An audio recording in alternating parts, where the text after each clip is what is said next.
Olá, pessoal. Vamos dar continuidade à leitura e estudo desse livro. Eu quero, eu posso. Perspectiva para as mulheres cristãs, mas que eu estou lendo e estou aprendendo muito, então eu indico aí para os homens também, da doutora Alice, publicado pela editora Vida Cristã. Hoje a gente vai ler o capítulo 5. Eu já peço aí, se você puder deixar o like, se inscrever no canal e compartilhar, ficarei muito grato. Capítulo 5 capítulo 6 que está falando sobre felicidade e diz o seguinte: o resultado de uma autoimagem positiva é a felicidade. Somos felizes quando nos sentimos bem a respeito de nós mesmos e podemos aceitar-nos e a outros. Muitos de nós tentam viver com a ideia que a felicidade se encontra nos acontecimentos, situações e circunstâncias. Gastamos nosso tempo e energia procurando manipular esses eventos, situações e circunstâncias.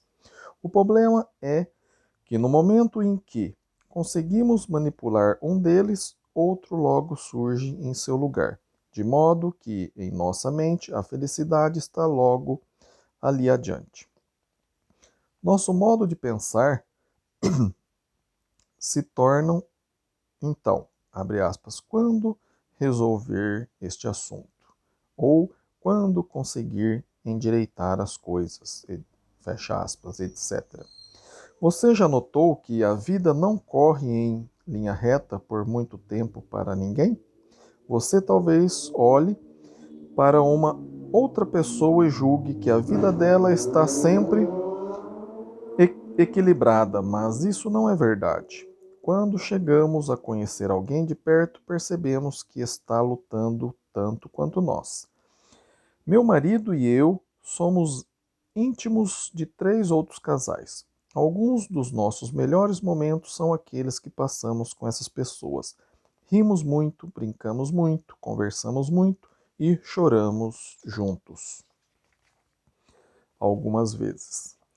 Na superfície, outras pessoas poderiam pensar que somos um grupo de aposentados sem preocupações, mas não é assim. Estamos continuamente apoiando uns aos outros através de várias provações e sofrimentos. Todos temos filhos com vários problemas a enfrentar de tempo em tempo. Passamos por períodos de doenças. Temos experiências típicas do processo de envelhecimento, mas a nossa felicidade não depende dessas influências externas. Nossa felicidade está dentro de cada um de nós. Mudamos as coisas que podemos mudar, aceitamos aquelas que não é possível modificar e oramos a Deus para poder diferenciar entre ambas, como diz o velho ditado. Existem fatores em nossas vidas que influenciam nosso estado de felicidade. Vamos examinar 2 deles para ajudar-nos em nossa busca da felicidade. Esses fatores são padrões de pensamentos e os efeitos de uma autoimagem negativa. Padrões de pensamento. Os seres humanos tendem a crer naquilo que desejam crer, e aquilo em que querem crer é o que irá satisfazer nossos caprichos e desejos. Esta é uma abordagem carnal da vida. Queremos ver as coisas à luz daquilo que irá satisfazer-nos, em lugar de vê-las como elas realmente são. Isto nos mantém no escuro, porque a realidade não é necessariamente agradável, de modo que nos escondemos para não ter de encontrá-la. Cristo disse, abre aspas, os homens amaram mais as trevas do que a luz, fecha aspas. Está lá em João 3,19. Note que ele não diz que os homens são felizes no escuro. O fato é que gostamos de nos esconder da realidade. Quanto mais fugimos dela, tanto mais infelizes somos. Existem 3 métodos de pensar que podemos pôr em prática. Trata-se de abordagens que irão manter-nos nas trevas ou levar-nos para a luz, onde poderemos olhar para a realidade, enfrentá-la e seguir em direção à felicidade. a respeito dela, caso necessário. Aliás, a despeito dela, caso necessário. Modo de pensar habitual. Se não ficarmos alertas quanto aos nossos processos de pensamento, grande parte deles se apoiará no hábito. Parece que se trata de uma tendência humana para resistir à mudança. Sempre pensamos de um certo modo, sempre fizemos as coisas de um certo modo, as pessoas sempre nos trataram do mesmo jeito e nós sempre tratamos os outros de um mesmo jeito. Nossa mente nos dirá: por que mudar? Vamos então, de dia em dia, ano em ano, pensando os mesmos velhos pensamentos, fazendo as mesmas velhas coisas, agindo do mesmo velho modo. E depois ficamos imaginando por que estamos desanimados, tristes, deprimidos e abatidos. Em outras palavras, nos afundamos na infelicidade e nem sequer reconhecemos o diagnóstico, apenas os sintomas. A mudança de nossos padrões de pensamento pode criar entusiasmo e energia que não sabíamos possuir. Eles estavam escondidos naquela escuridão em que gostamos de nos esconder. Ao deixarmos nosso modo de pensar habitual, especialmente com referência à nossa autoimagem, começaremos a ter uma nova visão da vida. As pessoas tímidas começam a sentir-se mais confiantes. A depressão começa a ir-se embora e sentimos mais gosto pela vida. Não estou dizendo que todos os pensamentos habituais sejam maus. Se eles a levam a uma felicidade contínua, vá em frente. Estamos falando sobre os pensamentos que nos impedem de perceber o nosso potencial e permitem sermos felizes. Saiam da rotina de pensar, fazer e agir do mesmo velho modo só porque sempre se fez isso. O outro item, modo de pensar emocional. Esta é, no geral, uma abordagem momentânea, reacionária, do tipo viva para o dia de hoje. Ela se baseia naquilo que nos faz sentir bem. Numa loja em que eu costumava frequentar, havia um cartaz que dizia: se isso me faz sentir bem amanhã, posso fazê-lo hoje. Amigas, só porque é bom não significa que seja certo, ou mesmo errado. As drogas e as bebidas nos fazem sentir bem, temporariamente. O sexo ilícito pode ser bom, temporariamente. Desabafar sua ira sobre alguém pode fazer você sentir bem, temporariamente. Mas a maioria desses sentimentos de bem-estar temporários só serve para nos levar a períodos de mal-estar mais longos. Os pensamentos emocionais são baseados quase sempre em nosso medo do que os outros vão pensar. A atitude de fazer o que os outros fazem é um padrão de pensamento emocional. A ideia preciso me defender pode ser também um padrão de pensamento emocional. É bem provável que todos conheçam alguém que funciona com base num nível de pensamento emocional. Essas pessoas não podem resolver os problemas da vida, elas os criam. Elas gostam de balhar-se na espuma, banhar-se na espuma das novelas da vida. Você já teve de tomar banho na água de alguém? Ninguém quer fazer isso. As pessoas com cursos de pensamento emocionais parecem gostar de usar a mesma água de banho emocional repetidamente. Você já conviveu com alguém que tenha estado muito doente ou talvez tivesse sido operado? Essas pessoas gostam de falar sobre o assunto, a fim de viver de novo o episódio. Isso é provavelmente normal durante algum tempo, mas se estiverem revivendo a situação 6 meses ou um ano mais tarde, estarão pensando num nível emocional. Não é anormal pensar emocionalmente. Esse é o nosso modo de reagir diante de experiências desagradáveis e agradáveis. Mas o pensamento emocional excessivo cega nossos olhos para a realidade. Ele pode tornar-se uma prisão autoconstrutiva semelhante à da autopiedade que discutimos antes. As pessoas tendem eventualmente a afastar-se das pessoas mais emotivas. Esses indivíduos, no geral, têm um nível de autocontrole baixo e são egocêntricos. Acabamos cansando de procurar aplacá-los, desde que é inútil. Em momentos de grande alegria ou tristeza, o pensamento emocional é aceitável, mas este não deve dominar a nossa vida. Outro item, pensamento intelectual. Este tipo de pensamento é baseado em fatos. É encarar e aceitar a realidade de frente. É agir com bom senso e manter serenidade em face de experiências desagradáveis. Para a maioria de nós, este é um modo difícil de pensar quando estamos sob pressão. O solucionador de problemas eficaz faz uso de pensamento intelectual. Trata-se de um processo de tomada de decisões que discutimos na perspectiva 3.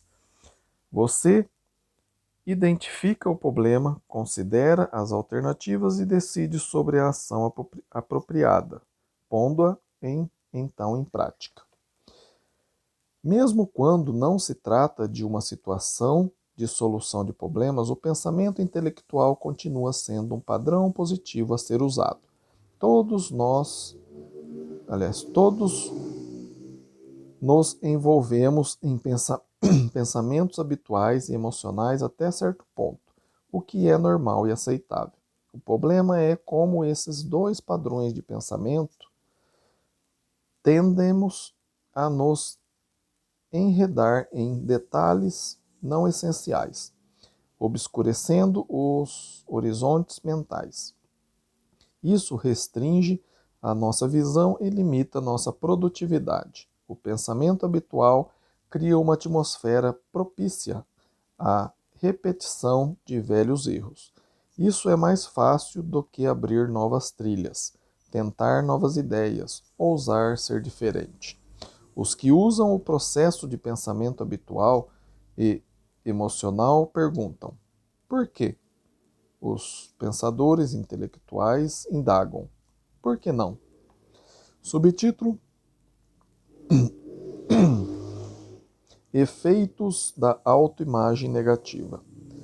A sociedade mudou nossa etiqueta de preço e aceitamos o novo sistema de valores sem compreender a sua mensagem. A posição social tornou-se a essência do valor. Muitas de nós possuem um bom sistema básico de valores embutido, que dá ênfase ao caráter moral, mas tememos fazer uso dele porque entra em conflito com o do mundo. A sociedade coloca riqueza, fama e beleza no alto do seu sistema de valores, e se não tivermos muito cuidado, iremos acompanhar os outros em busca dessas coisas. A frustração de nosso sistema de valores tem origem em duas fontes principais. 1. A riqueza, a fama, a beleza são difíceis de obter para a maioria de nós, por mais que nos esforcemos para alcançá-las. E 2.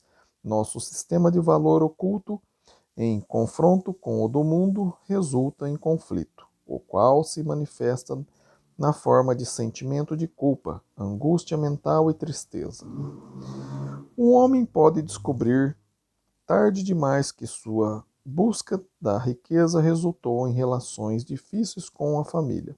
Uma mulher pode vir a compreender que seus esforços para conseguir beleza foram mal gastos e ela negligenciou outras coisas de valor mais duradouro.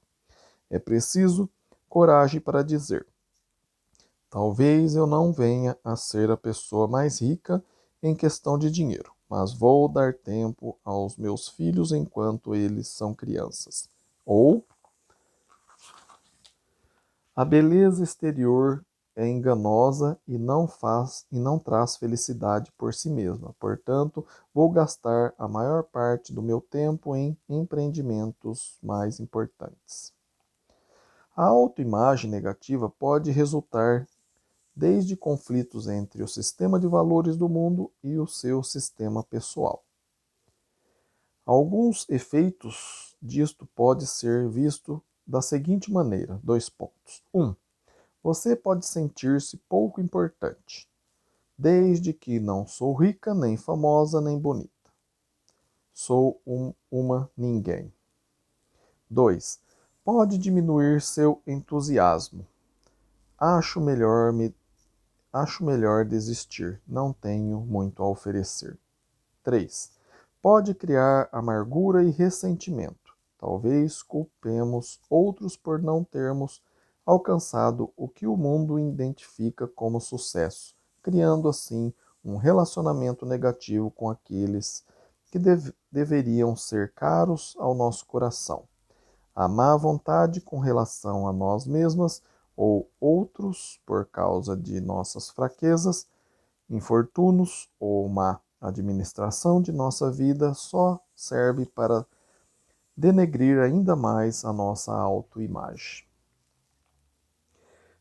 Nesses efeitos de uma autoimagem negativa impedem que compreendamos o nosso potencial e priva o mundo das contribuições positivas que poderíamos dar-lhe. Conclusão. Estivemos discutindo aqui alguns fatores que influenciam a nossa felicidade. Felicidade e autoimagem positiva são, na verdade, elementos recíprocos em nossas vidas. Cada um enfatiza o outro. Se desejarmos uma vida abundante, incluindo naturalmente uma autoimagem positiva e felicidade, iremos buscar 4 objetivos em nossa vida. Ou seja, 2 pontos. 1. Perdão. O mundo busca vida abundante através da riqueza, fama e prazer. A razão para encontrarem tão pouco é sua negligência de bênção do perdão. Em lugar de buscar perdão, eles continuam a mergulhar cada vez mais profundo no pecado, desde que, abre aspas, todos pecaram e carecem da glória de Deus, fecha aspas, Romanos 3:23, é preciso fazer uso da redenção antes que nossas vidas possam voltar à perspectiva adequada com Deus, que é onde a verdadeira felicidade se encontra. 2. Paz. Temos necessidade inata de estarmos em comunhão direta com Deus. Isso é paz. Filipenses 4, 6 e 7 se refere a este ponto. Abre aspas. Não andeis ansiosos de coisa alguma. Em tudo, porém, sejam conhecidas diante de Deus as vossas petições, pela oração e pela súplica, com ações de graça. E a paz de Deus, que excede todo o entendimento, guardará os vossos corações e as vossas mentes em Cristo Jesus. Fecha aspas. O mundo tem tão pouco tempo para este tipo de comunicação que se priva sem saber de um dos maiores dons de Deus, a paz. 3. Propósito. Todos precisamos de um propósito na vida. Até encontrarmos nosso propósito, não podemos ser felizes. Uma das razões para as pessoas mais velhas se sentirem descontentes, desiludidas e desanimadas é por terem perdido o seu objetivo na vida. Poucos idosos em uma casa de repouso têm qualquer propósito para viver. Será que esse é o motivo de estarem ali? Caso positivo, isso deve dar-nos uma ideia de como direcionar nossas vidas antes de chegarmos à velhice. Descubra uma porção de alvos e faça planos para mantê-los ou encontrar outros novos quando ficar velha. Esses alvos se classificam em 3 categorias. 1. Alguém para amar. 2. Algo para fazer. E 3. Algo pelo que esperar. Este terceiro alvo nos leva ao nosso quarto objetivo. 4. Esperança.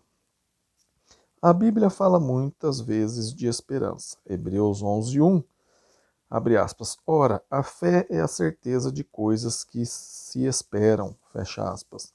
1 Coríntios 13:13, abre aspas, agora, pois, permanece a fé, a esperança e o amor, fecha aspas.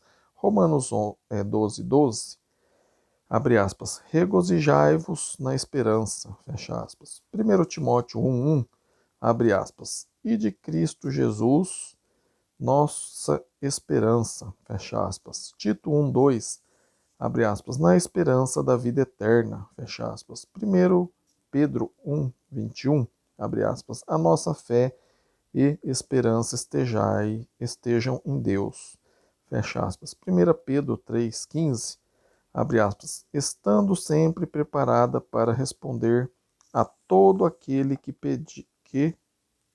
vos pedir razão da esperança que há em vós, fazendo, todavia, com mansidão e temor. Fecha aspas. Quando você remove a esperança de uma pessoa, ela morre. A morte física pode demorar a chegar, mas a morte emocional acontece imediatamente. Abre aspas, nenhuma esperança, fecha aspas, é talvez a frase mais triste que alguém pode ouvir.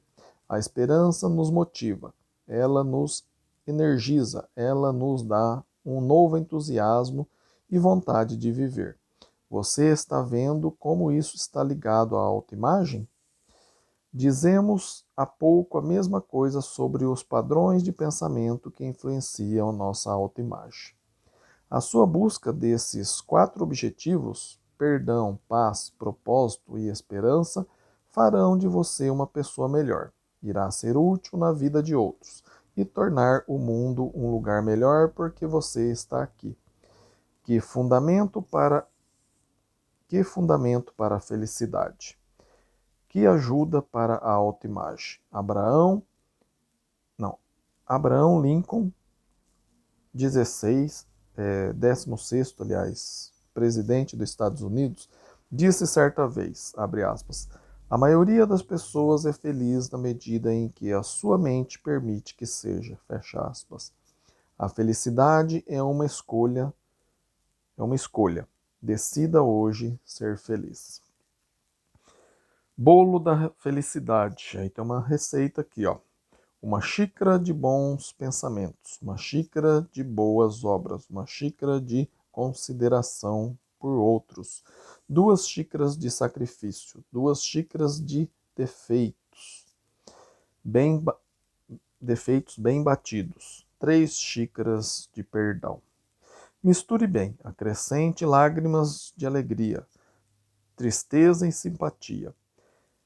Tempere com amor e serviço bondoso. Acrescente 4 xícaras de oração e fé. Mexa bastante. Coloque na forma da vida diária. Asse bem com as cordialidades da bondade humana e sirva a qualquer hora com um sorriso. Ele vai matar a fome das almas famintas. Perguntas para discussão. 1. Como a felicidade afeta a autoimagem ou ela é um resultado da autoimagem positiva? 2. O que influencia a nossa felicidade ou infelicidade? Serão apenas as circunstâncias, condições e situações? 3. Como os nossos padrões de pensamento afetam a nossa felicidade? 4. Como uma autoimagem negativa afeta a nossa felicidade? 5. Quais os objetivos que fazem parte da vida abundante? 6. Você acredita que a felicidade é em grande parte uma decisão da pessoa? Confirme a sua resposta. Concluímos por aqui hoje. Depois o capítulo 7 vai falar tudo o que você pode ser, tá bem? Se você está gostando da leitura e o estudo desse livro, Eu Quero, Eu Posso, perspectiva para as mulheres cristãs, né? Como eu digo, eu estou lendo e estou aprendendo muito, né? Muito bom, o que a doutora Alice aí escreveu para gente, tá bem? E publicado pela editora Vida Cristã. Se você está gostando aí, já peço aí para que você deixe aí o seu like, compartilhe esse vídeo aqui com seus familiares, seus conhecidos, seus grupos aí de família, do trabalho, do bairro, seus amigos. Peçam para que todos eles se inscrevam aí no canal, para que o canal, né, cresça e atinja, né, o maior número aí de pessoas, tá bem? Se ficou alguma dúvida do que a gente viu aqui hoje, peço para que você escreva para o meu e-mail, que está aí na descrição do vídeo, é ronaldozm@gmail.com. Terei o maior prazer de sentar, estudar a Bíblia com você, tirar a sua dúvida, tá bom? Não fique com dúvida, tá bom? Sobre a sua salvação, principalmente. Fico muito feliz do tempo que você tem investido em aprender a palavra de Deus e tenho certeza que Deus também está muito feliz com o tempo que você tem investido em aprender a palavra dele, tá bom? Muito obrigado, fiquem com Deus, que Deus te abençoe e até o próximo vídeo. Amém?